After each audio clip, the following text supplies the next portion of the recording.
પાટીદાર અનામત આંદોલનના કેસના મામલે આ સમાચાર સામે આવી રહ્યા છે, તેની પર નજર કરી લઈશું। કેસ પરત ખેંચવા મુદ્દે આર.પી. પટેલનું નિવેદન સામે આવ્યું છે।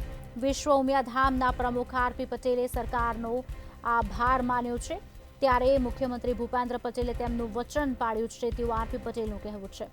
સરકાર તાત્કાલિક કોર્ટમાં એફિડેવિટ કરે તેવી વિનંતી પણ કરવામાં આવી છે।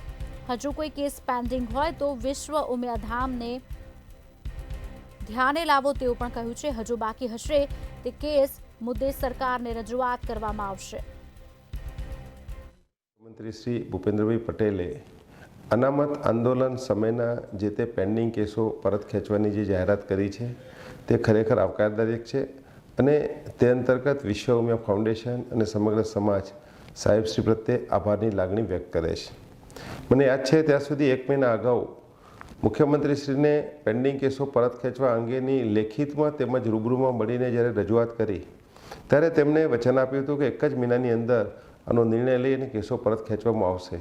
તેમણે તાત્કાલિક તેમના સેક્રેટરીને પણ સૂચના આપી અને જેટલા બી પેન્ડિંગ કેસો હોય તેનું લિસ્ટ બનાવવાની પણ એમને સૂચના આપી અને આજે આનંદ સાથે કહી શકું કે 1 મહિનાની અંદર એમણે કયા પ્રમાણે આજે તમામ કેસો જે કંઈ પેન્ડિંગ છે તે પરત ખેંચવાની સાહેબે જાહેરાત કરી અને એમને એમના કમિટમેન્ટને એક સરળતાથી પ્રતિભાવ આપ્યો છે। તે માટે માનનીય મુખ્યમંત્રીશ્રીનો ખૂબ ખૂબ આભાર માનું છું।